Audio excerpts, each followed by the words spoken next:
بسم اللہ الرحمن الرحیم۔ السلام علیکم ورحمۃ اللہ وبرکاتہ۔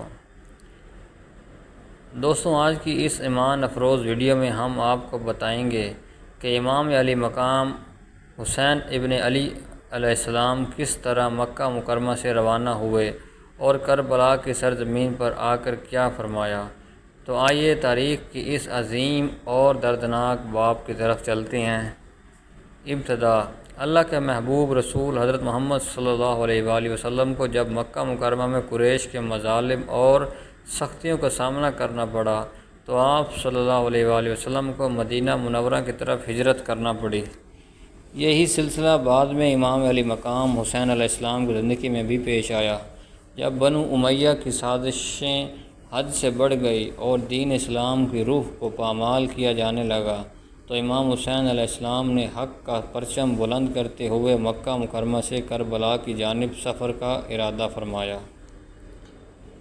8 ذو الحجہ 61 ہجری 8 ذو الحجہ کو امام حسین علیہ السلام اپنے اہل بیت اور جاں نثار ساتھیوں کے ہمراہ مکہ سے روانہ ہوئے۔ بالآخر محرم الحرام 61 ہجری کو کربلا کی سرزمین پر پہنچے۔ امام حسین علیہ السلام نے کربلا کی سرزمین پر قدم رکھا تو فرمایا، یہی وہ مقام ہے جہاں ہمارا قیام ہوگا اور یہی وہ جگہ ہے جہاں ہمارا خون بہایا جائے گا۔ حضرت علی علیہ السلام کی پیش گوئی امام حسین علیہ السلام نے ایک واقعہ بیان کیا کہ میرے والد گرامی حضرت علی ابن ابی طالب رضی اللہ تعالی عنہ ایک دن ایک کشتی کی چھت پر تشریف لے گئے اور میں بھی ان کے ساتھ تھا۔ میرے والد نے اس مقام کی طرف اشارہ کرتے ہوئے فرمایا، یہی وہ جگہ ہے جہاں محمد صلی اللہ علیہ وآلہ وسلم کا ایک قافلہ قیام کرے گا اور یہی وہ مقام ہے جہاں ان کا خون بہایا جائے گا۔ لوگوں نے جب تفصیل پوچھی تو حضرت علی علیہ السلام نے فرمایا، یہاں آل محمد صلی اللہ علیہ وآلہ وسلم کا ایک گروہ ظالموں کے ہاتھوں شہید کیا جائے گا۔ امام حسین رضی اللہ تعالیٰ عنہ کا درد بھرا بیان۔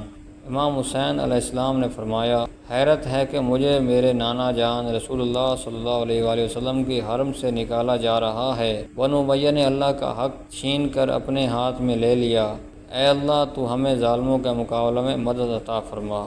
اس کے بعد امام علی مقام نے اپنے جاں نثار ساتھیوں کی طرف متوجہ ہو کر فرمایا، لوگ دنیا کے غلام ہیں اور دین ان کی زبانوں تک محدود ہے۔ جب تک دنیاوی آسائش اور خوشحالی میسر ہو دین کے ساتھ رہتے ہیں، لیکن جب آزمائش اور مصیبت آتی ہے تو سچے دیندار بہت کم رہ جاتے ہیں۔ زمین کربلا کی خریداری۔ امام حسین علیہ السلام نے کربلا پہنچ کر وہاں کے مقامی لوگوں سے اس سرزمین کو خرید لیا تاکہ کل قیامت کے دن کوئی یہ نہ کہے کہ یہ زمین بغیر اجازت کے استعمال کی گئی۔ یوں کربلا کی وہ مبارک سرزمین جہاں قیامت تک عزاداری برپا ہو گئی، امام حسین علیہ السلام کے نام ہو گئی۔ دوستوں، کربلا صرف ایک واقعہ نہیں بلکہ یہ حق اور باطل کے درمیان واضح فرق کا نام ہے۔ امام حسین علیہ السلام نے اپنے لہو سے اسلام کی جڑوں کو سیراب کیا اور ہمیں سبق دیا کہ حق کی خاطر سر کٹا جا سکتا ہے مگر جھکایا نہیں جا سکتا۔ اگر آپ کو یہ ویڈیو پسند آئی ہو تو اسے لائک کیجیے اور اپنے دوستوں کے ساتھ شیئر ضرور کرنا اور ہمارے چینل کو سبسکرائب کرنا مت بھولیے۔ اللہ ہم سب کو امام حسین علیہ السلام کی محبت، ان کے راستے پر چلنے کی توفیق عطا فرمائے۔ آمین یا رب العالمین۔ والسلام علیکم ورحمۃ اللہ وبرکاتہ۔